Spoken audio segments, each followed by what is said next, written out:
नमस्कार दोस्तों, दो बात कलकल के साथ पॉडकास्ट में आपका स्वागत है। मैं हूं एसीपी राजेंद्र कलकल और आज मेरे साथ हैं विद्यादान महादान की मुहिम में अपना हाथ बटाने वाले दिल्ली पुलिस के हेड कांस्टेबल अजय गरेवाल जी। अजय जी, स्वागत है आपका इस पॉडकास्ट में।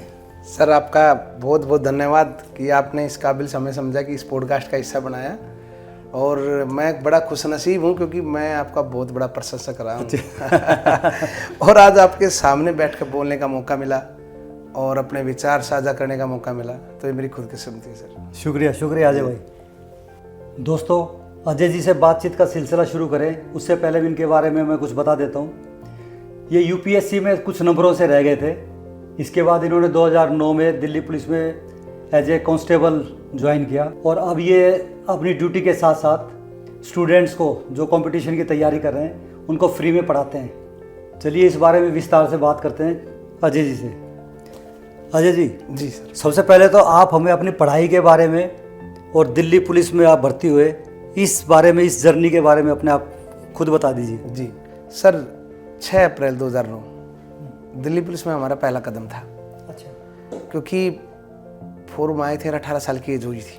अच्छा। क्योंकि जनरल कैटेगरी की सर उस समय 18 से 21 ही एज होती थी और कहते थे कि दिल्ली पुलिस की नौकरी किस्मत वालों को ही मिलती है, क्योंकि तो एज लिमिट। फर्स्ट अटेम्प्ट में हो गया? हाँ सर, मेरा फर्स्ट अटेम्प्ट था। अच्छा। और बैकग्राउंड रेसलिंग था ही। रेसलिंग? हाँ सर। अच्छा, कुश्ती खेलते थे आप? हाँ सर, मैं कुश्ती था, नेशनल पार्टिसिपेट हमने कर लिया था उस समय तक। तो कुश्ती का कैसे, परिवार में कोई मतलब और भी कुश्ती? हाँ सर, मेरे पिताजी का सपना था, वो मेरे पिताजी भी रेसलर थे। अच्छा, पिताजी भी रेसलर? जी जी जी। परंतु वो दौर कुछ और था, गरीबी थी, जिम्मेदारियां थी, वो चीज़ें नहीं हो पाई।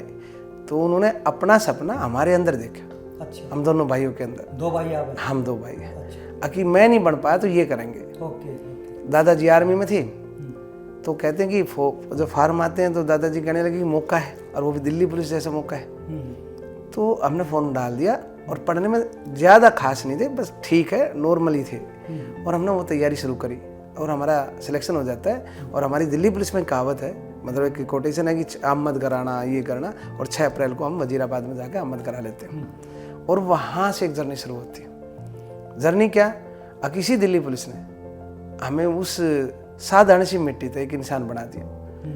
क्योंकि बात ये नहीं है कि मैं दिल्ली पुलिस में हूँ इसलिए इसकी प्रशंसा करता हूँ। बात ये है कि वो लड़का जिसको कंघी करनी नहीं आती थी, कि रेसलर है, सीधे बाल है, जिसको तो वैसे ही रखते हाँ सिंपल, और उसके बाद क्या बोलना है, कैसे बोलना है, किससे बोलना है, क्योंकि कुएं के मेंढक की तरह है, वो दायरा बहुत छोटा था। और साथ साथ में तरक्की मिलती रही थी कि मेडल्स, मतलब मेरे मेडल्स बहुत सारे आए थे। तो पासिंग आउट हुई और किंग्सवे कैंप 1st बटालियन का मेरा ट्रांसफ़र हो गया। ये तो कुश्ती आपने किस उम्र में शुरू कर दी थी? सर बहुत छोटी उम्र में। अच्छा। 5वीं क्लास में था जब मेरे पिताजी ने मेरे को लंगोट ला के दिया था। अच्छा। कि भैया ये आपने अपनाना है। उसके पीछे 2 रीज़न है सर। देखो, आप ये जो अपना पॉडकास्ट है इसको सब देखेंगे, और हम कहते हैं कि मिट्टी से जुड़ा हुआ जो खेल है ना, वो आपको संस्कार मुफ्त में देता है। बिल्कुल। वो मेरे पिताजी इस चीज़ को थोड़ा सा मानते हैं कि आज भी वो क्या, हम भी मानते हैं, कबड्डी है, कुश्ती है, कभी भी देखना, वो अपने कोच को पहली बात तो हैंडशेक करेंगे नहीं, और यदि हाथ मिलाना भी होगा तो बड़े की तरफ थोड़ा झुका के मिलाएंगे। उन संस्कारों की उत्पत्ति मिट्टी से होती है, हरदम पैर छूते हैं। हाँ। तो वहाँ तो बहुत कुछ सिखाया, और उनका मानना था कि बेटा, जीवन में कामयाबी का सतर अपने पद से मत मानिए, यदि आपके अंदर संस्कार है और इंसान है तो आप कामयाब हो। तो वहाँ से एक शुरुआत होती है सब जो है। पिताजी आपके फुल टाइम रेसलर थे कैसे? हाँ सर, वो मैंने बताया कि ज्वाइंट फैमिली थी और गरीबी थी इतनी, उस समय पर तकरीबन आदमी ऐसा ही था। अब जब दिल्ली पुलिस उन्होंने ज्वाइन किया तो जिम्मेदारियां भी थी, छोटे भाई बहन थे। पिताजी दिल्ली पुलिस में थे? हाँ, दिल्ली पुलिस में थे। 1984 के बैच के थे। ओके। और अब भी 2 साल पहले रिटायरमेंट हुए हैं। तो कई सारी ऐसी चीज़ें थी कि उन्होंने सोचा कि भाई गरीबी की वजह से मैं नहीं कर पाया तो मेरे बच्चे करेंगे। परंतु वो कहते हैं कि अपॉर्चुनिटी जब कोई बंदा देखता है तो ये सोचता है कि यार जिस विभाग में मैं हूँ उसने इतना दिया कि हम गांव से उठ के शहर में आए, तो क्यों ना मेरे बच्चे भी वो करें। तो वही उनकी थोड़ी सी वो थी, और मेरी किस्मत अच्छी थी कि मैंने दिल्ली पुलिस को नहीं लिया, दिल्ली पुलिस ने मेरे को ले लिया। तो वहाँ दिल्ली पुलिस में जब आए तो पासिंग आउट के बाद फर्स्ट बटालियन है ही, और वहाँ अखाड़ा है अपना रेसलिंग का, अच्छा। आज भी है।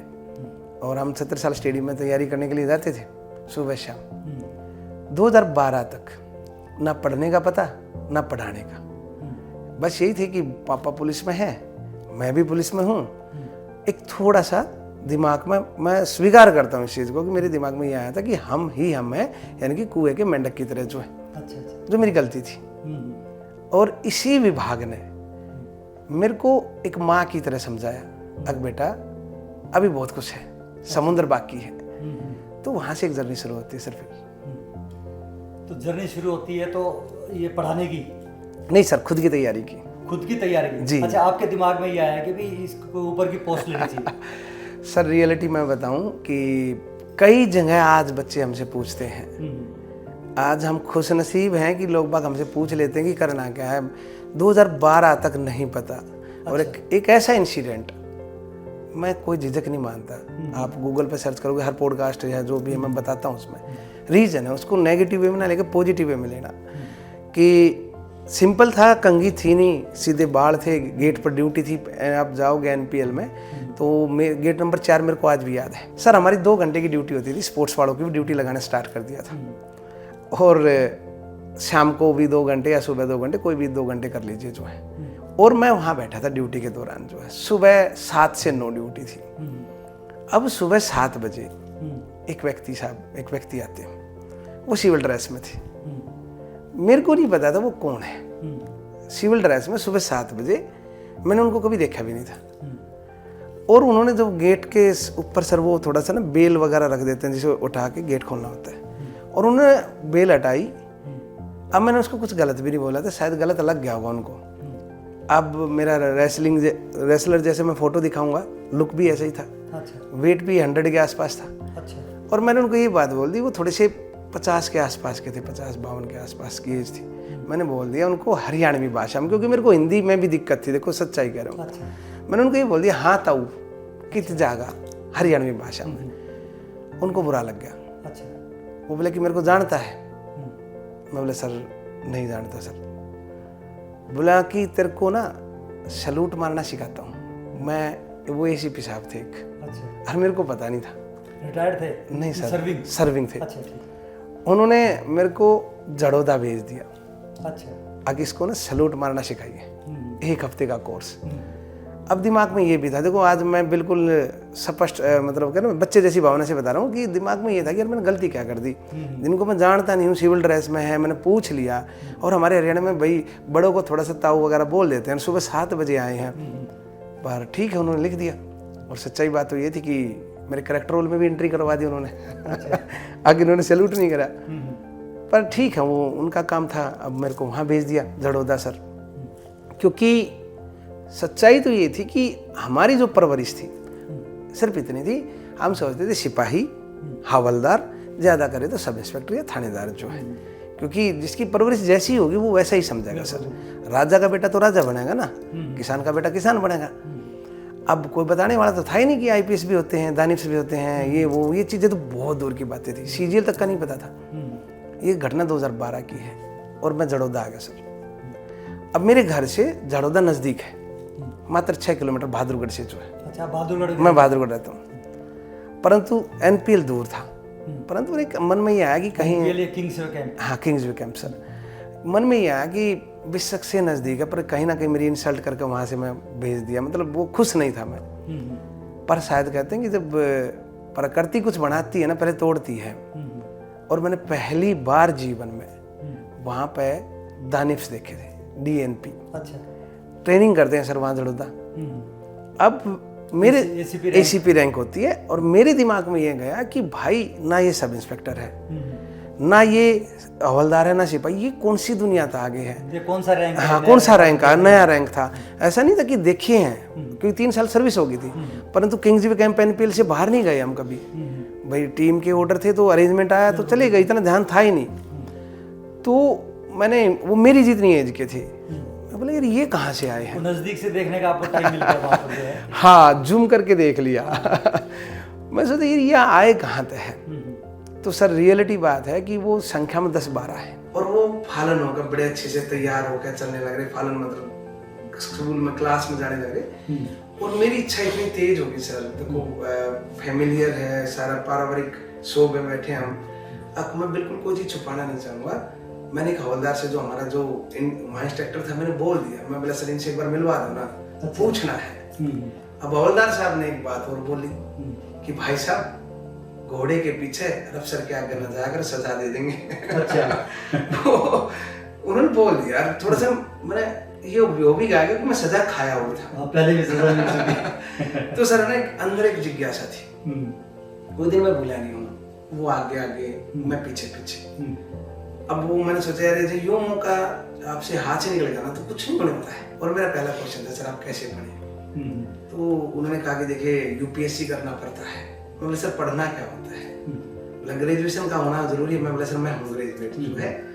वो कहने लगे कि ग्रेजुएट हो तो देखिए कि एनसीईआरटी पढ़नी पड़ती है। और रियलिटी बात बताऊं सर कि पहली बार एनसीईआरटी शब्द सुना था क्योंकि मैं हरियाणा बोर्ड का पास आउट था। अच्छा अच्छा। भिवानी बोर्ड जो है हरियाणा के अंदर, और हमारे वहाँ एनसीईआरटी थी नहीं उस टाइम, हरियाणा बोर्ड की अलग से किताब थी। डेली आता घर से, और एक एनसीईआरटी की एक बुक मेरे बैग में होती, और ऐसे ही मैं पढ़ने लग रहा। और कंपटीशन की मतलब कंपटीशन एनसीईआरटी जो है 6ठी से 12वीं बस। अच्छा अच्छा। 6ठी से 12वीं एनसीईआरटी की बुक। अच्छा ओके सर। जो है अपने बैग में।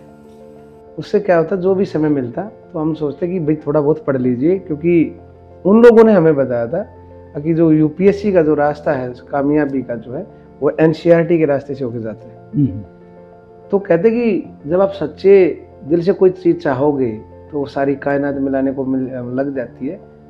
और उस समय पे हमारी मुलाकात होती श्री देवीदत्त भारद्वाज जी से। अच्छा।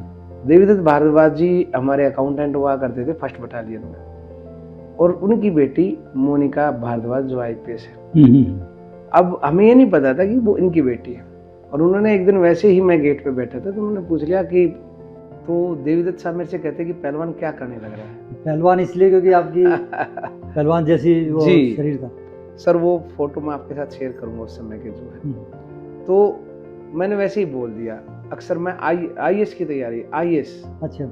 आईएएस नहीं बोला, आईएएस बोल दिया कि वो बोले कि कहीं कोचिंग करी है। तो मेरे लिए साक्षात भगवान थे कि जिस बच्चे को ये नहीं पता था कुछ समय पहले तक यूपीएससी होती क्या है, उसको कहीं से ये पता चल जाता है। और आज एक व्यक्ति मेरे से कह रहे हैं कि आप कोचिंग करिए, और वो मेरे को मुखर्जी नगर लेके जाते हैं सर। अच्छा। उस संस्थान में लेके जाते हैं जहाँ से मोनिका मैडम ने कोचिंग करी थी। अच्छा।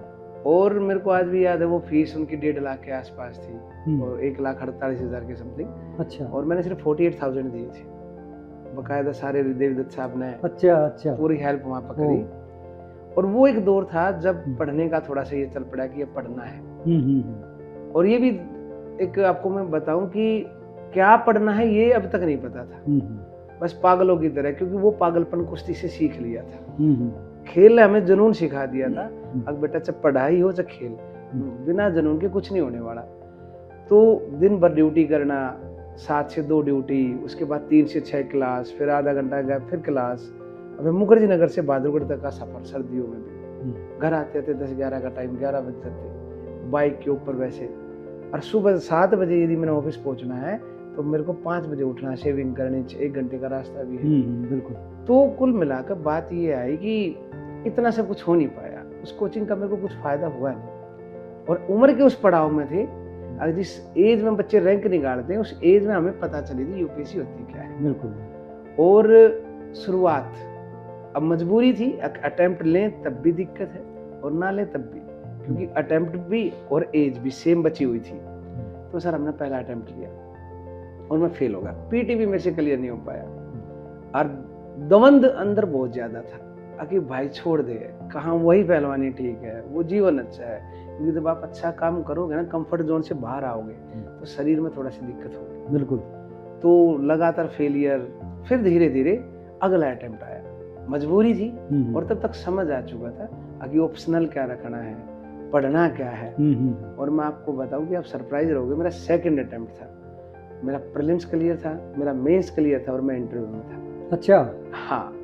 तो 2nd अटेम्प्ट में आपने मेंस भी क्लियर कर दिया? जी सर। और जब मैं लोगों से पूछता था कैसे क्लियर करते हैं, अब लोग मुझसे पूछना लग गए थे कि how could it be possible जो। सर फाइनली सिलेक्शन नहीं हो पाया, क्योंकि इंटरव्यू होता है, उसके बाद मेंस प्लस इंटरव्यू के नंबर ये आपकी फाइनल कट ऑफ तय करते हैं। फिर तीसरा अटेम्प्ट जिसमें प्रीलिम्स क्लियर होता है तो मेंस में फेल हो जाते हैं। ऐसे ही फोर्थ अटेम्प्ट आता है, प्रीलिम्स क्लियर है तो मेंस में फिर फेल हो गए। पांचवें अटेम्प्ट में हम फिर दोबारा से प्रीलिम्स क्लियर करके मेंस तक पहुंचते हैं और सब बाद में इंटरव्यू तक जो है। और अब तक तो ये हो चुका था कि भाई अब की बार तो पक्का है। और फाइनली मात्र 3 नंबर से मैं बाहर हो जाता हूँ। अच्छा। हाँ, दोबारा जो फेस करने के बाद। और ये वो जर्नी थी सर, जब समझ में आ चुका था कि भाई कोई चीज इम्पॉसिबल है ही नहीं, यदि सही समय पर मार्गदर्शन मिल जाए तो। बिल्कुल बिल्कुल। और बच्चों के पढ़ाने का दौर मेरा शुरू हो ही चुका था, वो मैंने 2016 से ही पढ़ाना स्टार्ट कर दिया था बच्चों को। अच्छा, पढ़ाना शुरू कर चुके थे आप? जी, वो पढ़ाने की भी एक स्टोरी ये थी कि मैंने किसी को बोल दिया। एक लड़का है मेरा दोस्त सोमवीर, उसका भतीजा था, वो बोले भाई आप पढ़ाई करते हो, आप अपने पास इसको भी बैठा लिया करो। अब मैंने उसको एक कोचिंग वाले के पास भेज दिया था कि भाई आप, मेरे पास इतना समय नहीं है। कोचिंग वाले ने मेरे को कहा, मैंने कहा कि ये गरीब बच्चा है, इसकी फीस का थोड़ा सा कर दीजिए। वो बोले कि इतना ही शौक है तो खुद पढ़ा के देख ले। अच्छा। फिर मैंने सोचा तू हमारे पास आ, और वहां से एक बच्चे की शुरुआत करी। और 8-9 महीने की तैयारी में वो दिल्ली पुलिस में वो लड़का सिलेक्ट हो जाता है। अच्छा। और वहां तक काफिला सर 1 से 10, 10 से फिर 100 के आसपास बच्चे पहुंच गए। दिन भर जो भी थकावट होती, ऐसा नहीं था कि पॉजिटिव लोग मिलते गए, नकारात्मक भी मिले। बिल्कुल। और नकारात्मक इंसान यहाँ से भी थकाता है, तो हम उन बच्चों के साथ शेयर कर लेते सारी बातें, तो फील नहीं होता था। वो अपनी हमें बता देते, हम उनको अपनी बता देते, तो वहां से इसकी शुरुआत हो जाती है सर। अच्छा, बहुत बढ़िया। जो पहला स्टूडेंट जो था तो वो तो मतलब अभी तक भी आपको याद होगा, वहां से जहाँ से जर्नी शुरू करी, क्या नाम था उनका? उनका नवीन नाम था सर। नवीन। वो आज दिल्ली पुलिस में ही है। अच्छा। हाँ जी सर, वो मेरा पहला स्टूडेंट था। और अच्छी बात ये लगी, अगर जब आप कामयाब होते हो ना, आपको इतनी खुशी नहीं होती। जब आपके द्वारा पढ़ाया गया कोई व्यक्ति कामयाब होगा, चाहे वो आपका बेटा ही क्यों ना हो, वो एक अजीब सी खुशी है। क्योंकि मैं उनको आज भी एक बात कहता हूँ, अगर बेटा या भाई, मैं उनको भाई कहता हूँ कि मैं वापस अपने जीवन में नहीं जा सकता, रिवर्स गियर है ही नहीं। पर आप जब नौकरी लग के जाते हो तो हमें 2009 की याद आती है। अब जैसे मैं ही गया हूँ रंगरूट बन के, जो है उसका बहुत फर्क है सर। अपने आप को जवान यदि रखना है तो अपने से छोटों से दोस्ती। तो एक स्टूडेंट से आपने जो जर्नी स्टार्ट की जी, तो आज आपके कितने स्टूडेंट आपके नीचे काम, जितने पढ़ाई कर रहे हैं? सर आज की यदि मैं बात करूं तो आज हम ऑनलाइन और ऑफलाइन दोनों पढ़ाते हैं। ऑनलाइन और ऑफलाइन? हाँ, ऑनलाइन भी मतलब? जी सर। अच्छा। उसमें क्या कर रखा है कि जो ऑफलाइन, जैसे मैं अपने घर पे ही पढ़ाता हूँ, दिन भर तो ड्यूटी है, क्लास हमारी शाम को चलती है 8 बजे के समथिंग जो है। आप शायद छत के ऊपर पढ़ाते हो, अखबार के अंदर मैंने देखा था एक बार। जी जी सर। अच्छा। क्योंकि हमारा प्लॉट है, घर है, उस घर में हम बताया कि बैकग्राउंड रेसलिंग से है। शहर के अंदर मेरे पिताजी आज भी भैंस रखते हैं। अच्छा। आज भी 2 भैंसे हैं, क्योंकि बच्चों को पहलवान बनाना ना। बिल्कुल बिल्कुल। तो वो है आज भी, और छत पर बच्चे बैठ के पढ़ते हैं। तो वहाँ कैपेसिटी है कि आप 200 से 250 बच्चे ही बैठ के पढ़ सकते हैं। अच्छा। जो दूर के बच्चे वो क्या करें? लड़कियां भी, लड़के लोग तो चले गए शहर में बाइक लेके, अब लड़कियां क्या करें? तो सर हमने ये देखा कि हम एक काम करते हैं, हम कुछ समय पहले हमने एक YouTube चैनल बना दिया। अच्छा। और उसमें क्या किया कि पीछे हम रख देते हैं ऐसे सिर्फ मोबाइल को ही, क्योंकि अकेली सैलरी में तो इतना ही हो पाऊंगा। बिल्कुल बिल्कुल। तो हम मोबाइल को रख देते हैं, जो दूर के बच्चे हैं वो क्लास अटेंड करते हैं मोबाइल के थ्रू, जो है लाइव टेलीकास्ट जो है। और अब फिलहाल हमारे पास 10,000 के आसपास स्टूडेंट है सर, ऑफलाइन और ऑनलाइन मिला के। अच्छा, 10,000? जी, 10,000 से अब वो है सर। तो अभी आपकी कहाँ ड्यूटी चल रही है?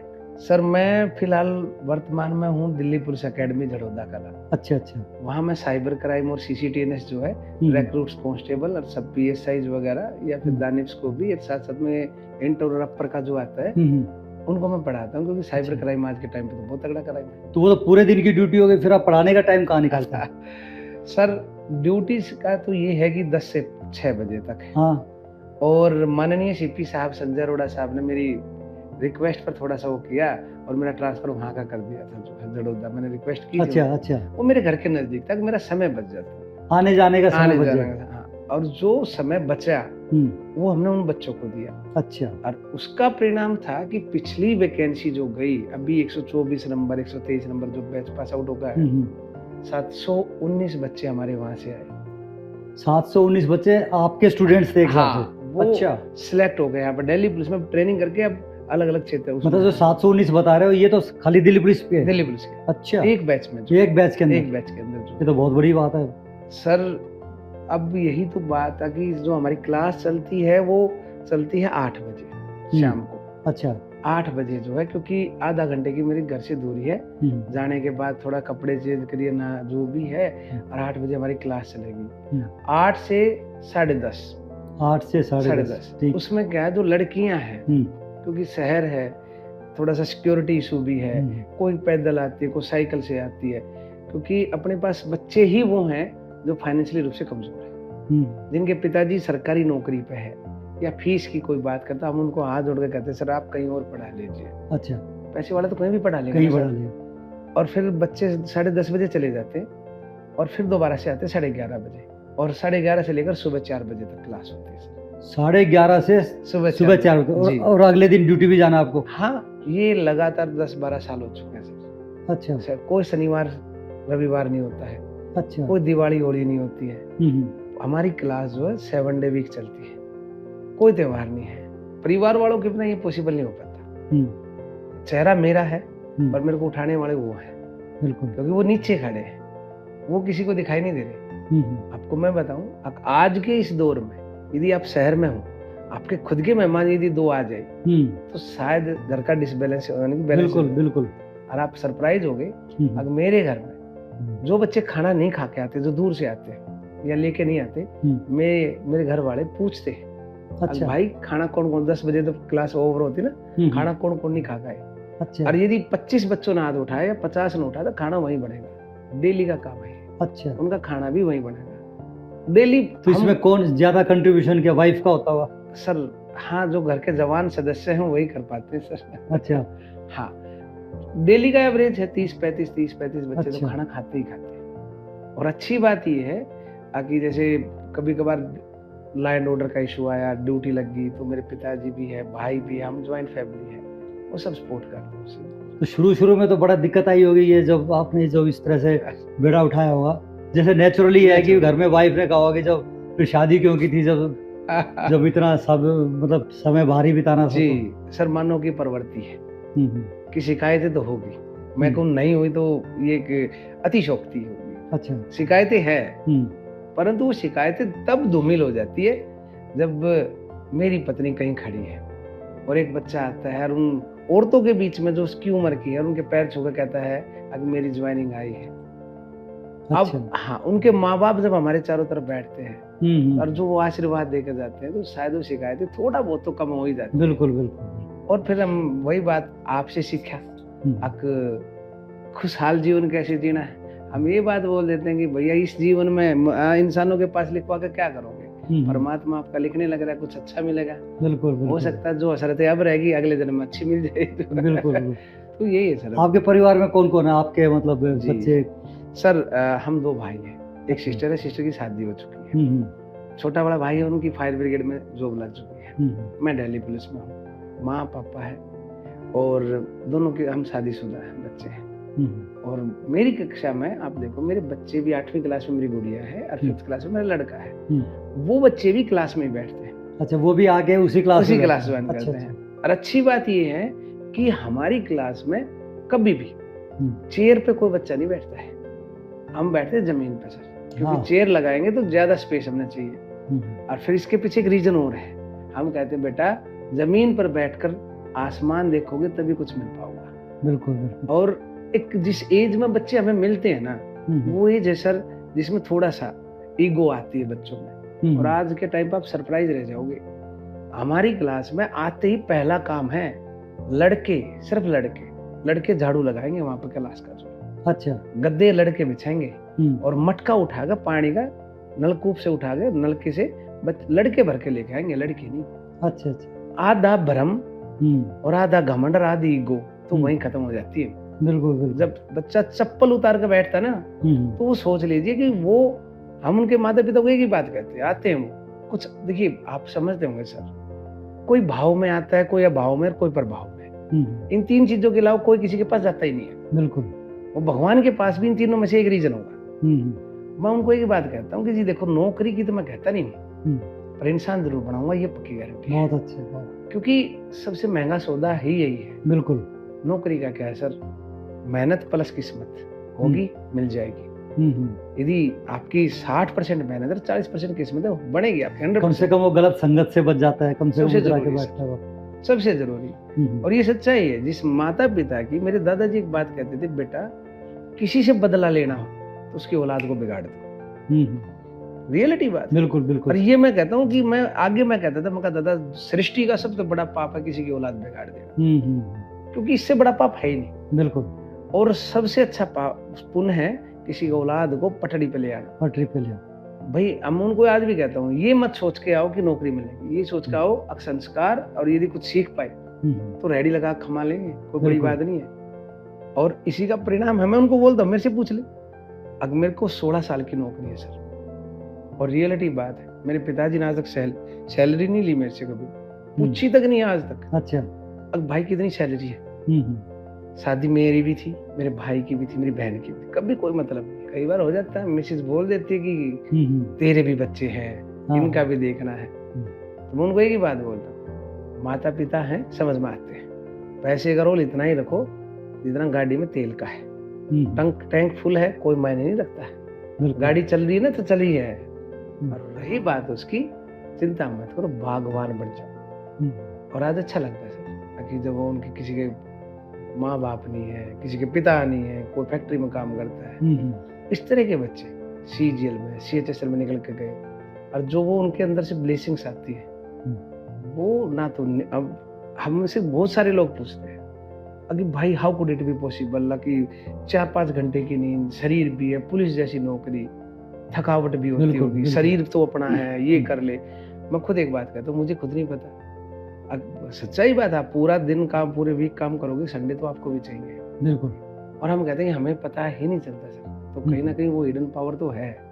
तो रियलिटी मेरे दिमाग में थी ये बात कि अजय, नियति ने कुछ और लिख रखा है, तू था कहाँ पर, तेरे को कंघी करनी नहीं आती थी। मैं बकायदा नाम लेके बता देता हूँ, एपिसोड को देखेंगे सब। आज भी है इंस्पेक्टर जगजीत जी, पुलिस लाइन में है, NPL में रहते हैं।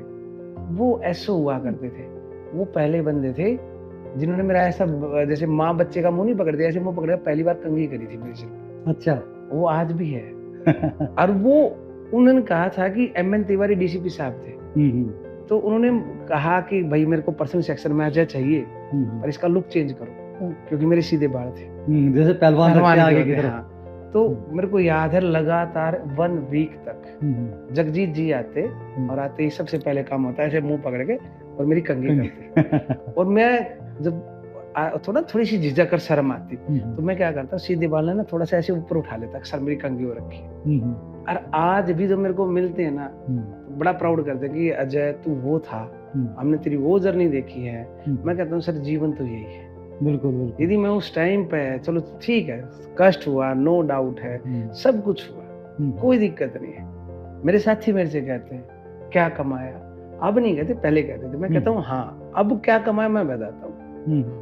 अब हमारे आसपास में किसी को ब्लड की जरूरत होती है, एक मैसेज में सैकड़ों बच्चे खड़े होते हैं कि अजय भाई ने बोला ब्लड देगा ना, ब्लड दे। अपने ग्रुप बना रखा है, व्हाट्सएप ग्रुप वगैरह, सब कुछ है सर। ओके। ब्लड की जरूरत पूरे हरियाणा में किसी को भी पाई, यहाँ तक कि एम्स हॉस्पिटल जो है, वो कोई भी होता है, मैसेज कर देते हैं तो बच्चे चले जाते हैं। इससे ज्यादा और क्या चाहिए, वो आपके लिए खून देने को तैयार है। जिनका सिलेक्शन हो जाता है तो क्या वो भी उस ग्रुप में जुड़े रहते हैं, या फिर वो अपने हाँ सर दिन दुनिया में सर बिजी हो जाते हैं? मानव की परवर्ती, मैं फिर कह रहा हूँ, बहुत सारे बच्चे हैं जो ऐसे भी थे। देखो मेरा तजुर्बा ये कहता है, जब तक वो कामयाब नहीं होते ना, तो कहते हैं भाई आप जैसा ही बनना है, पर जैसे ही कामयाब होते हैं तो उनके पास समय नहीं होता। वो कहते हैं भाई फुर्सत ही ना है। तो मैं मजाक में कहता हूँ, फिर शायद यार ये काम करने के लिए मैं अकेला ही पैदा हुआ हूँ। बिल्कुल, मजाक के तौर पर, क्योंकि उसी पुलिस में वो है, उसी पुलिस में मैं हूँ। दूसरी बात, कुछ बच्चे हैं जो शुरुआत कर चुके हैं। अच्छा। कई गांव में ऐसे ग्रुप बना चुके हैं, अब जो भाई मैं पढ़ाऊंगा, क्योंकि सर देखो ये रियलिटी है। यदि आज की जनरेशन में आप बाप ने अपने बेटे को कामयाब करना है, वो एक हॉर्लिक्स का ऐड आता था, अब बेटे को जीत की आदत डालनी है तो माँ को दौड़ना होगा। अच्छा। तो सेम है, यदि बच्चे को आपने करवाना है तो आपने कदम ताल उसके साथ करनी होगी। नहीं तो पता क्या बोलेंगे, पापा आपको क्या पता, आपका टाइप दूसरा था। बिल्कुल। जनरेशन गैप, अब हमें नहीं बोल सकते ना। बिल्कुल। रियलिटी बात है। वो आप क्या करोगे, आप अपने बच्चों के सामने मोबाइल रख दोगे, आपका बच्चा 2nd क्लास में है, जितना नॉलेज आपको नहीं होगा उतनी नॉलेज बच्चे को है। बिल्कुल। और फिर आप उसको कुछ बोलोगे तो पापा वो कहेंगे पापा आपका दौर था, अब कुछ हो रहा है। रियलिटी बात है सर, ये भी एक सच्चाई है। कहते हैं कि सफलता के समय बहुत सारे लोग मिलते हैं, पर हम जीवन को जब पलट के देखते हैं ना तो छोटा छोटा अंश सबका है। और मैं तो अभी भी कह रहा हूँ, आज जो हम हैं, यदि हम दिल्ली पुलिस में नहीं आते तो मैंने कहा था शुरुआत में कुएं के मेंढक, तो हमें अपनी औकात का पता नहीं चलता। कुछ लोग होते हैं जो कहते हैं कि पुलिस को पसंद नहीं करते, हम कहते हैं कि पुलिस ऐसा विभाग है, अगर जहाँ पर आप आए तो बहुत कुछ सीखने को मिलेगा। बिल्कुल। आपको सामाजिकता सिखाएगी, पुलिस ही सिखाती है सामाजिकता। सोशल लोगों से मिलोगे तो ऑटोमेटिकली बात है, और सच्चाई बात है, आगे बढ़ने का अवसर भी। बिल्कुल। अब मैं खुद कहता हूँ, संजय अरोड़ा सर जो हमारे माननीय सीपी साहब थे, उन्होंने मैं 2 बार बुलाया, और सरप्राइज ये था, उसी दिन बच्चों की पासिंग आउट थी। अच्छा। उसी दिन सर ने मेरे को कॉल करके अपने 17वें फ्लोर पर बुलाया, और मैं सरप्राइज था सर। उन्होंने ऑलरेडी पहले ही एक लिफाफा रेडी कर रखा, उसमें 11,000 रुपये उन्होंने डाल रखे। अच्छा। खुश होकर मैंने तब भी उनको बोला था कि सर मैं एक हवलदार हूँ, एक हवलदार के लिए अपने कार्यकाल में एक कमिश्नर के पास खड़ा होना ही काफी है। रियलिटी बात। बिल्कुल।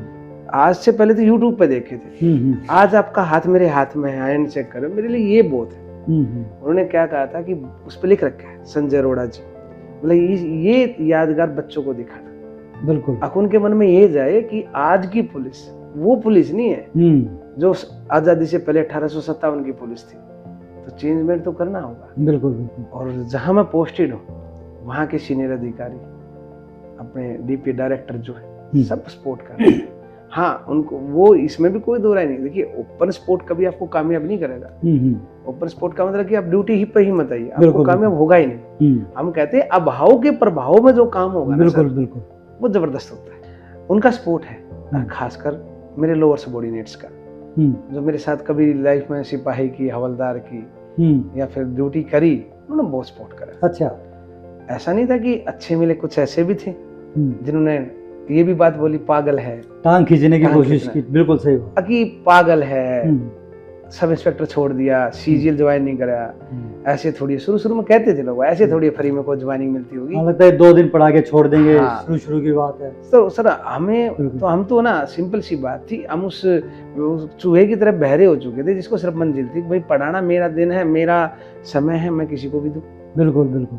और आज वही लोग आते हैं, तालियां बजाते हैं, और हमने वो दौर भी देखा था। जब मैं इंटरव्यू में था तो मेरे बहुत सारे रिश्तेदार भी पैदा हुए थे। जब मैं फेल हुआ तो मुंह फेर के गए भी थे, अब फिर वो दोबारा पैदा हुए। तो ये चलता रहता है। अजय जी, एक चीज बताइए कि अभी जैसा आपने ये मुहिम छेड़ दी है किस हिसाब से, और अभी आपने बताया कि ऑनलाइन भी शुरू कर दिया, आपका कुनबा बढ़ता जा रहा है, तो ये आपका क्या लक्ष्य क्या है, मतलब आपका क्या सपना है कि कहाँ तक इस चीज को ले जाना चाहिए? सर अभी फिलहाल देखो, एक इंसान होने के नाते मैं एक बात बोलूं, इस वर्दी के नीचे भी एक इंसान है, और वो एक ही बात कहता है, मैं अपने मन की कहूं, उस बच्चे तक पहुंचना है जिसने सपना तो देख लिया, परंतु उसको ये पता नहीं है कि सपने की तक चलना कहाँ से है। बिल्कुल, उस बच्चे तक पहुंचना है। आज आप यकीन करो, आप मुखर्जी नगर चले जाओ, आप करोल बाग चले जाओ, राजेंद्र नगर चले जाओ, कोचिंग भरी है, सारी भरी है, जाता कौन है? वो बच्चे जो आर्थिक रूप से संपन्न है, या माँ बाप कर्जा लेकर भेज भी देंगे, मिलता क्या है? सक्सेस रेट जो है आज भी यूपीएससी के रिजल्ट की आप देखोगे 0.01% जो है। क्योंकि ज्यादातर जो आपने कोचिंग इंस्टीट्यूट्स की बात की, राजेंद्र नगर, करोल बाग वगैरह, कई बच्चे वैसे भी हैं जिनके पेरेंट्स तो चाहते हैं लेकिन उसके अंदर वो जज्बा नहीं है, वो आगे है नहीं। जी बिल्कुल। और आपने जो बात अभी थोड़ी देर पहले बोली कुनबे की सर, तो इसी का परिणाम मैं बताऊं सर। हम ना, जब हमारी छुट्टी होती है संडे की, तो हम घर पे नहीं रुकते। अच्छा, हम क्या करते हैं सर, गाँव में, जैसे मेरा गाँव समचाणा है, रोहतक डिस्ट्रिक्ट में, हमने अपने गाँव से शुरुआत करी। मेरे गांव में कोई वैकेंसी यानी कोई नए बच्चा ज्वाइन कर ही नहीं रहा था। अच्छा। नशा, दारू, XYZ में ज्यादा था। पर हमने जो शुरुआत करी बड़ा मुश्किल काम था। बहादुरगढ़ से गांव में जाना और गांव की राजनीति का शिकार हो जाना। हाँ, इन्होंने कोई गरज होगी, ये होगा। पर 2 साल मेहनत करी। गांव कौन सा आपका? गांव समचाना है सर। शमशाना। हाँ, रोहतक डिस्ट्रिक्ट में है। और मजा तब आया कि पिछली वैकेंसी में मेरे गांव से कई साल बाद 2 बच्चे दिल्ली पुलिस में आए, वो भी हमारे स्टूडेंट। अच्छा, तो अब तो आपके गांव में भी आपके स्क्रीन लग गए होंगे? हाँ सर। अच्छा। और 11 बच्चे हरियाणा पुलिस में गए। अच्छा। जिसमें मेरे सगे चाचा की लड़की भी थी। अब मेरे गांव का रुख बदल चुका है। अब हमने ऐसे ऐसे करके 60 गांव के अंदर स्क्रीन लगवाई है, ग्राम पंचायत से बात करके। अच्छा। और हमारी जो सेना के सेनापति पता है कौन है सर? कौन है? वो व्यक्ति जो कि 60 साल तक सरकारी कर्मचारी रह चुके हैं। जैसे गांव के रिटायर्ड टीचर है, पुलिसमैन है, आर्मी पर्सन है, हमने उनको टारगेट कर। अच्छा। हम बोले कि ऐसे हाथ जोड़ के खड़े थे सर कि अब तक तो बच्चों के लिए किया है, जीवन अब शुरू हुआ है किसी और के लिए करने का। अब आपका योगदान हमें चाहिए, सिर्फ इतना कि क्लास अंदर लग रही है तो कुछ असामाजिक तत्व ना घुसे। आप बाहर बैठोगे, हुक्का आपने वैसे भी पीना है। बिल्कुल बिल्कुल। तो हुक्का क्यों ना बाहर पी लिया जाए। अंदर लड़कियां भी बैठी है, लड़के भी। और आप सरप्राइज रहोगे, मेवात तक क्लास चलती है। और गांव की जो बुजुर्ग 85 साल की हमारी दादी है मेवात, वो डंडा लेके आती है। अच्छा। और गांव की बहुएं बैठती हैं, तो पता है उसका एक ही काम है। वो कहते हैं, तो उसकी थोड़ी सी मेवाती भाषा में बोलती है, कहती है, अब बेटा मेरे तो पता नहीं मैं कल मर जाऊं, यहाँ ऊपर जाकर जवाब भी तो देना है। तो वो जो सेनापति हमारे साथ हो गए, अनुभव और जोश, और एक रिजल्ट को तैयार कर रहे हैं। मतलब एक हिसाब से आपने जो यज्ञ शुरू किया, हर एक आदमी इसमें थोड़ी थोड़ी आहुति देने की कोशिश कर रहे हैं, जुड़ते चले जा रहे हैं। बहुत जरूरी है सर। ये बहुत ही बढ़िया बात है। और अच्छी बात मैं बताऊं, जैसे कई हमारी बातों को 1-2 कहते हैं कि अजय भाई ये छोटा सा गलत कर रखे आपने। होता क्या है, हम उन बच्चों को नहीं पढ़ाते जो आर्थिक रूप से संपन्न है। हम उनको पढ़ाते जिसमें अभाव है। सिर्फ 2 आदमियों को छोड़कर, जिसके पिताजी दिल्ली पुलिस में है, अच्छा, और या फिर आर्मी पर्सन है, नेवी एयरफोर्स, उनके बच्चों को अलाउड करते हैं। कोई लोग इस चीज से थोड़ा सा ना वो करते हैं, भाई पुलिस वालों को बढ़ावा कर रखा है। तो मैं कहता हूँ भाई पुलिस वाले जो हैं, मेरे पिताजी भी पुलिस वाले थे, इस वर्दी का हमने बहुत कुछ खाया है। तो अब कर्ज भी तो चुकाना है ना, क्योंकि पुलिस वालों के पास सर हम भुगत भोगी रहे हैं। आपने क्या बताया, पुलिस और आर्मी वालों को आप प्रेफरेंस देते हो? हाँ, वो उनके बच्चे भी, प्लस जिनके पास संसाधनों का अभाव है, वो तो है ही है। अच्छा अच्छा अच्छा। जैसे बैंक कर्मी कहता है कई बार, भाई मेरे बच्चों को क्यों नहीं पढ़ाएगा? तो हम कहते हैं कि सर देखिए आपके पास पैसा है, कहीं और पढ़ा लीजिए। अच्छा। वो कहते हैं कि ये पुलिस वाले के बच्चे को भी तो पढ़ा रहा है। तो हम कहते हैं कि भाई इस वर्दी का तो हमने खाया है, ये तो स्टाफ चलता है। फिर इस वर्दी का सर इसी की बदौलत है। बिल्कुल। यदि मेरे पिताजी पुलिस में नहीं होते तो हम गाँव छोड़ के शहर नहीं आते। ये भी एक सच्चाई है। ये भी अच्छी बात है, पुलिस की नौकरी भी बड़ी मतलब हेक्टिक होती है, उसमें समय मिलता नहीं बच्चों को संभालने का। हम तो ये भी अच्छा काम कर रहे हो कि कम से कम आप बच्चों को एक रास्ता दिखा रहे हो। हम भुगतभोगी है ना सर, देख चुके हैं ना। और वो मैं तो अभी भी कह रहा हूँ, हमारे दिल्ली पुलिस अकेडमी में हूँ पोस्टेड, हमने वहाँ पे भी यही अभी स्टार्ट कर दिया है। और जितने भी जो गेट पे ड्यूटी देते हैं वो है, माँ बाप करेगा कैसे? देखिए आज भी आप अपने बच्चे के लिए कितना भी पैसा इकट्ठा कर लीजिए, कितना भी समय दे दीजिए, हर माँ बाप देगा। 3 चीजें होती, पैसा, समय और मार्गदर्शन। 2 तो हर कोई दे देता है, तीसरा मार्गदर्शन दे नहीं पाता। वो पता क्या बोलता है, बेटा हमारे टाइम पे तो था नहीं, तू जा कोचिंग में। अब बताओ वो क्या करेगा? और मैं फिर कहता हूँ, यदि आपने अपने बच्चे को कामयाब करना है तो तपना पड़ेगा। हमने अपने पिताजी से सीखा था। यदि हमें 4 बजे उठाते थे तो उठाने वाले वो थे, हमसे पहले उठते, 7 तपते और नौकरी करते। बिल्कुल। तो तपना तो होगा सर। तो इसका ये है कि भाई ठीक है, अब तो इस चीज में ना सच बताऊं, कहते हैं जब आप कोई अच्छा काम करो ना, कुछ मत करो, आपको कोई प्रोत्साहन देने वाला हो जाए ना, वो शायद आपका पारितोषिक होगा। वही है सारा का सारा। पैसे किसकी अलमारी में कितने, किसको पता है? ठीक बात है। किसके वो एक पैसे वाला, फिर और ज्यादा पैसे वाला, फिर और ज्यादा पैसे वाला। और हम कहते हैं कि कर्म ऐसा करो कि जहाँ की लाइन छोटी है, मानवता की तरफ का। ये लाइन तो बहुत छोटी है सर, इसमें तो आप फर्स्ट सेकंड आ ही जाओगे। बिल्कुल बिल्कुल। बहुत कम लोग हैं जो इस सेवा भाव पे जाते हैं। जैसे आपकी बातें सुन के कईयों को लगेगा कि हम भी ये काम कर दें, लेकिन जब बड़ी मुश्किल काम है, कि सबसे मुश्किल काम है अपना समय देना सर, सबसे।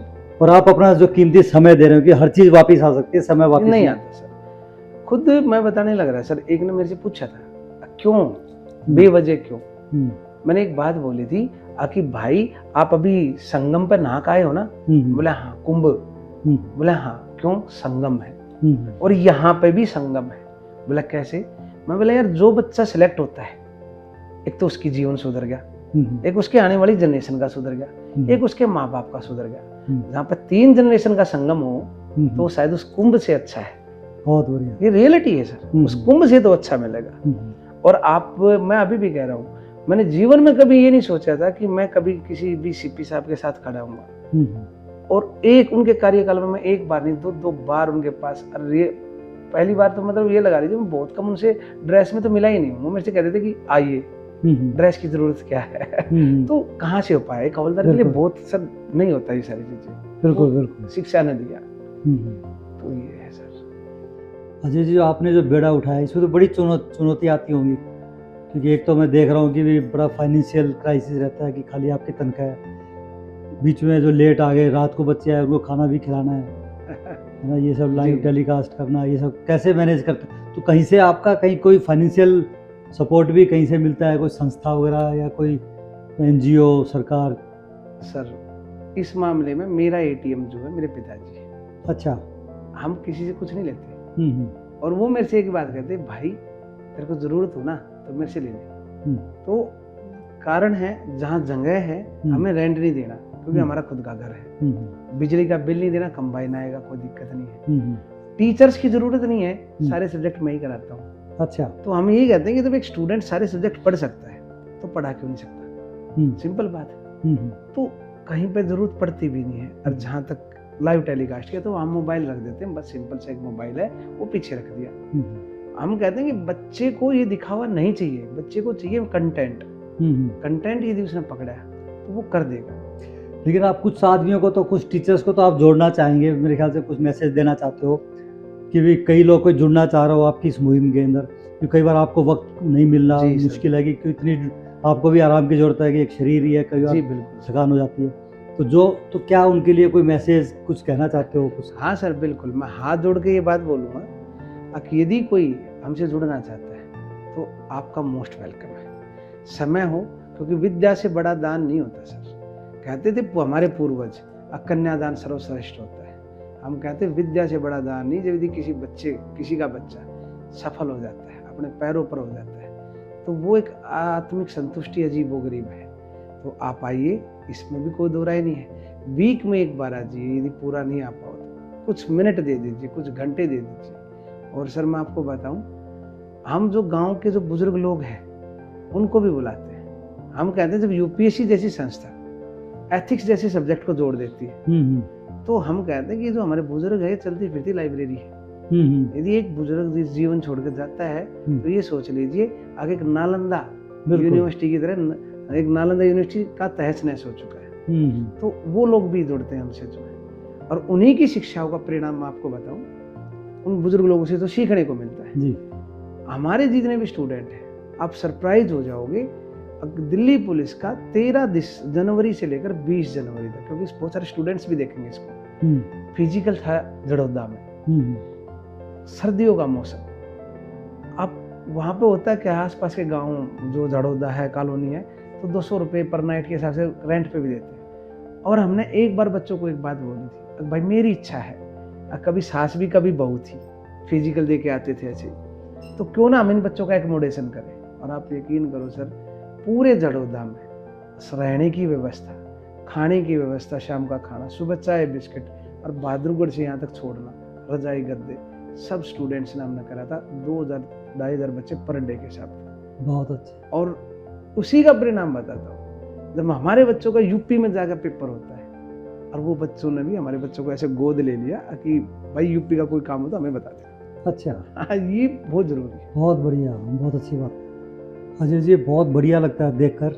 एक बार वीडियो देख रहा था, उसमें बड़ी सी छत के ऊपर आप बैठ के पढ़ा रहे थे, तो एक इसको देख के बड़ा अच्छा लगता है कि जब इतने बच्चे एक साथ जो बैठे हैं, क्योंकि एक उम्र होती है, इस उम्र में आदमी जो है ना भटकने के पूरे चांस होते हैं बच्चों के, गलत संगत में पढ़ने के।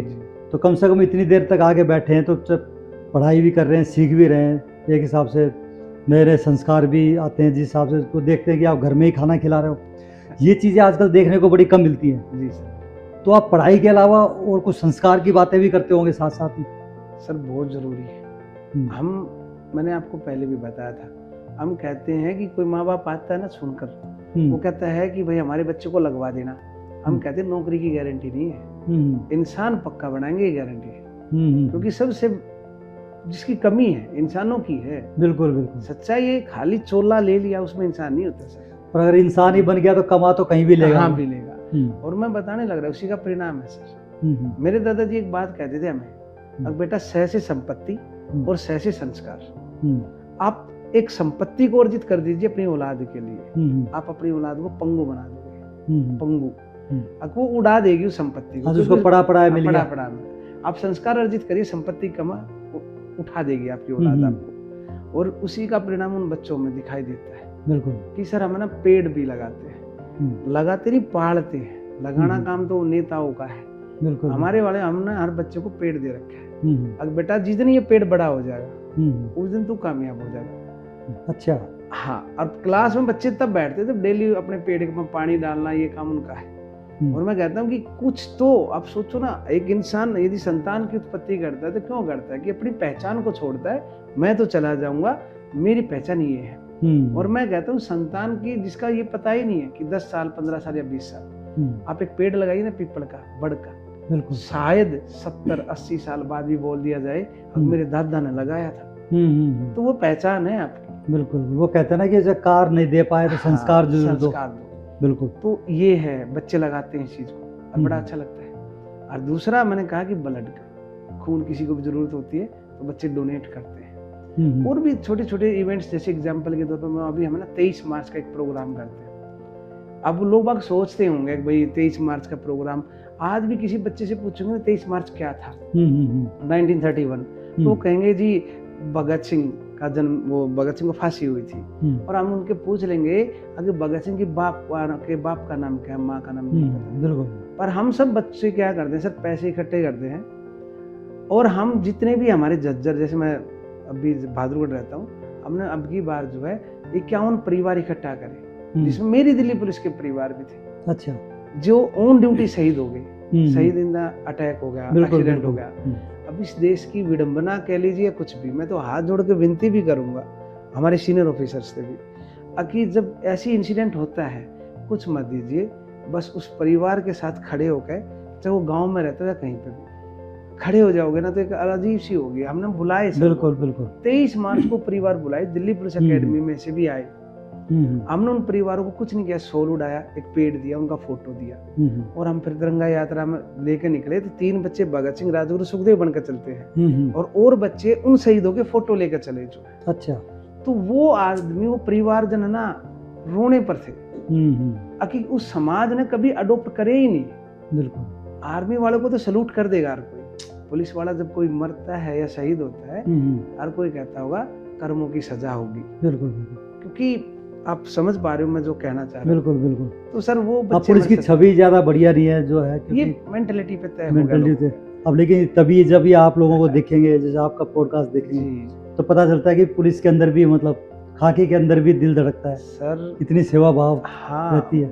जिस पुलिस को देखकर बच्चे बाइक घुमा लेते हैं, पुलिस वाला खड़ा है, वो हमें भाई कह के बात करते हैं, वो हमारे साथ खड़े रहते हैं हर जगह पर, तो अच्छा लगता है ना। स्टूडेंट्स क्या बोलते हैं आपको, क्या भैया बोलते हैं, सर बोलते हैं, क्या बोलते हैं? सर कभी नहीं बोलते। अच्छा। आज तक सर नहीं बोले। क्या बोलते हैं? भाई बोलते हैं। अच्छा, भाई। उनके माता पिता भी भाई बोलते, भाई ये। और वो भाई का जो अपनापन है ना वो इतना है कि शिकायतें भी हैं। अब भाई से ना जी ये काम नहीं करा मेरे लड़के ने, भाई से नहीं वो नहीं करा, घर पे भी बता देंगे, घर की भी सारी कहानी बता देंगे। एक जुड़ाव है भाई का सब। सर के साथ वो जुड़ाव होता नहीं ना सर। बिल्कुल। सर तो फिर सर ही है। जैसे मैंने बताया पूरा परिवार बन गया एक पूरा का। परिवार के। अच्छा, आप तो आपके एक चर्चित नाम हो गए हैं, तो कहीं से कोचिंग इंस्टीट्यूट वगैरह से भी कहीं ऑफर नहीं आया आपके पास कि हमारे पास आके काम करो? सर बहुत सारे। अच्छा। एक नामी ग्रामी नाम है, उन्होंने तो यहाँ तक भी बोल दिया कि मोटा पैकेज दिया। अच्छा। कि आप आ जाइए, और उन्होंने कहा कि जितना तो आप पेंशन के टाइम पे लेके जाओगे हम आपको 1 ईयरली पे कर देंगे। अच्छा। तब भी एक बात बोली थी कि भाई जी जब मेरे पास था ही नहीं कुछ भी, कोई जानता ही नहीं था, हम तब भी नहीं आए।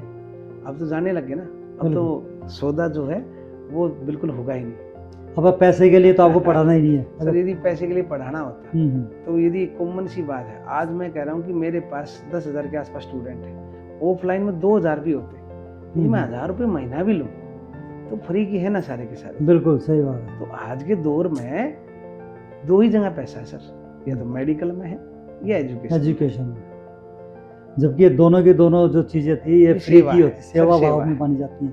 रियलिटी में सेवा है। बिल्कुल बिल्कुल। आप अगर सच्चे मन से करे तो इनसे बड़ी सेवा कोई इनसे है बड़ी सेवा नहीं है सर।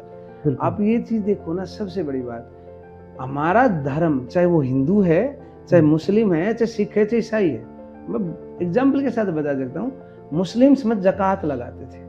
जकात होता था कि अपनी आय का 10% हिस्सा आप उनको दोगे सामाजिक धार्मिक कार्यों के लिए। इसी प्रकार सिखों में भी है, इसी प्रकार क्रिश्चियन में भी है, चर्च को देना पड़ता है, और हमारे सनातन में भी है। हमने क्या कर दिया, हम कहते हैं कि भाई पैसे से मत दो, आप 10% समय दे दीजिए दूसरे के बच्चे को, 10% समय उसकी एजुकेशन में बिल्कुल बिल्कुल, उसको 2 अक्षर बता दीजिए। आप यकीन करो, वो आपको नहीं पता वो कितना होगा।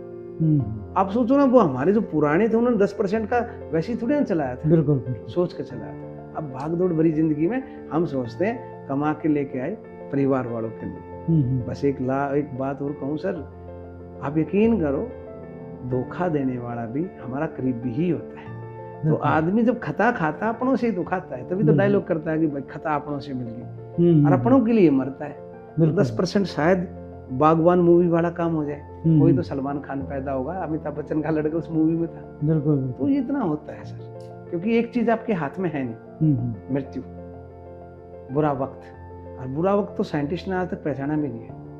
आप अच्छे वक्त की पहचान कर लोगे, आप ये तय कर लोगे कि बच्चा कब पैदा होना है, किस डेट को किस समय पैदा होगा। पर बुरा वक्त आज भी ऐसा है, अब आप उसका निकाल ही नहीं सकते। शाम को सोए सुबह उठे नहीं। बिल्कुल बिल्कुल, तो फर्क है। अजय जी, अभी जैसे मैंने देखा कि जो आपने दिनचर्या अपनी बना रखी है, आपके पास सोने का ही टाइम नहीं है, अब तो कोई शौक बचा नहीं होगा आपका। तो बचपन में पहले ये नौकरी लगने से पहले क्या शौक थे आपके, क्या आपके मतलब पिक्चरें देखते थे, खेलने कूदने में? सर रियलिटी बात बताता हूँ आपको, पहले भी बताई थी, आज भी कसक है। यदि मेरे को अगला जन्म भी मिलता है ना, तो मेरे 2 सपने थे। एक सपना था पहलवान बनने का, एक सपना यूपीएससी का था। यदि आज भी मेरे को दूसरा जन्म मिला है, तो मैं कहूँगा भाई मैं वो पहले वाला सपना जीना चाहता हूँ एक बार। अच्छा। पहलवान बनने का जो अधूरा है।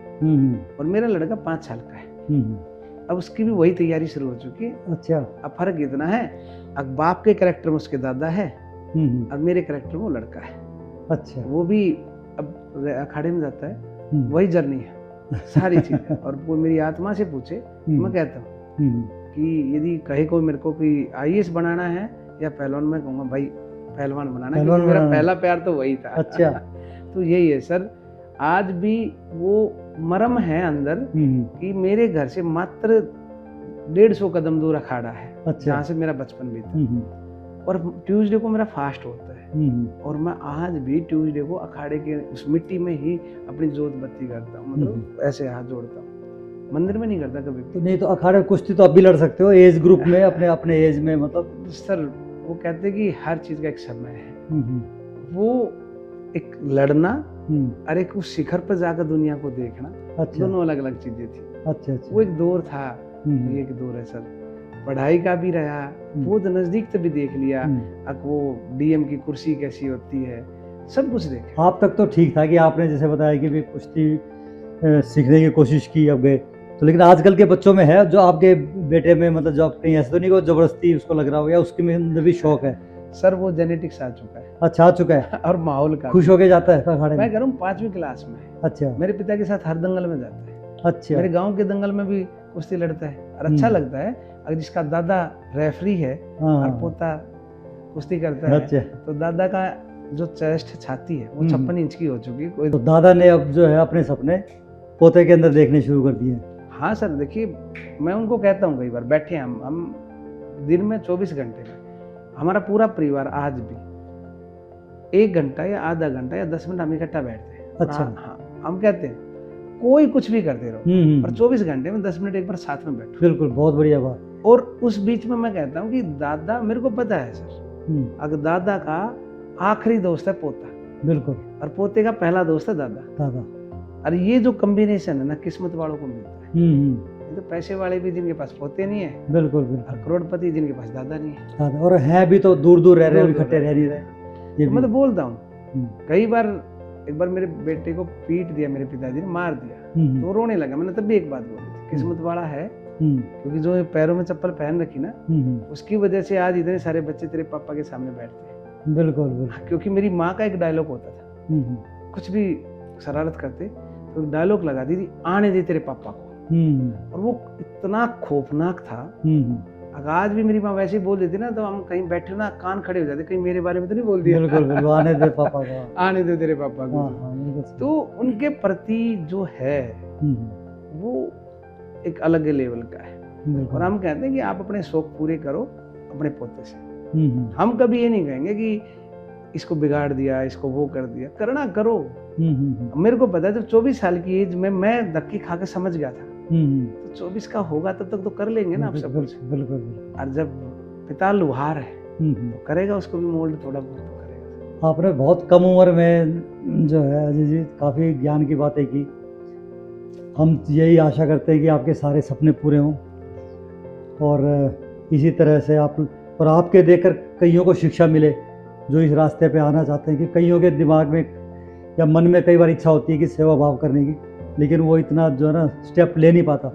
लेकिन ऐसे एग्जाम्पल देखने के बाद हो सकता है 100 में या 1000 आदमी में एक आदमी भी नया अजय ग्रेवाल पैदा हो जाए, तो हम सोचेंगे कि कम से कम आपकी जो मुहिम रंग ला रही है, रंग तो ला ही रही है, लेकिन और भी आपके साथ देखकर और आपके कंधे से कंधा मिलाने के लिए लोग खड़े होंगे, जितना आपको फ़ायदा होगा। नहीं सर, मैं तो अभी भी कह रहा हूँ कि यदि हमारी दिल्ली पुलिस हमारे साथ है तो ये चीज़ें कोई मुश्किल नहीं है।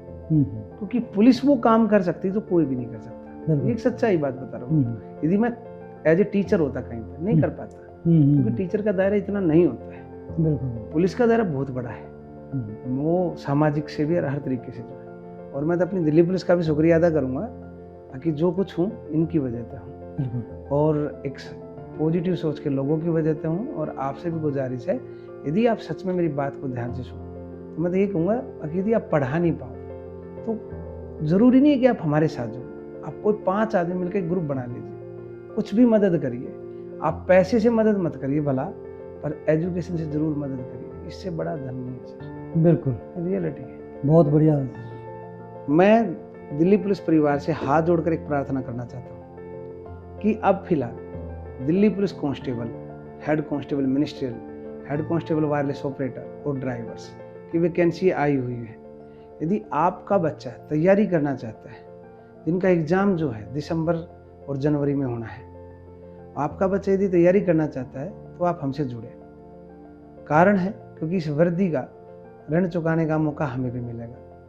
आप विद्यादान महादान हमारा यूट्यूब चैनल है, वहाँ जुड़ सकते हो, या फिर मैं सर को अपना नंबर सेंड कर दूंगा और सर से आप मेरा नंबर ले सकते हो। क्योंकि मेन मुद्दा ये है कि जो हम समझ पा रहे हैं कि पुलिस वाले के पास इतना समय होता नहीं है। यदि हम कुछ थोड़ा बहुत हम अपने परिवार की मदद कर पाएँ तो ये हमारे लिए सौभाग्य होगा। दोस्तों, आज के लिए बस इतना ही। अगले पॉडकास्ट में फिर मिलेंगे एक और ख़ास शख्सियत से। तब तक हंसते रहिए, मुस्कुराते रहिए और कानून का पालन करते रहिए। नमस्कार, जय हिंद।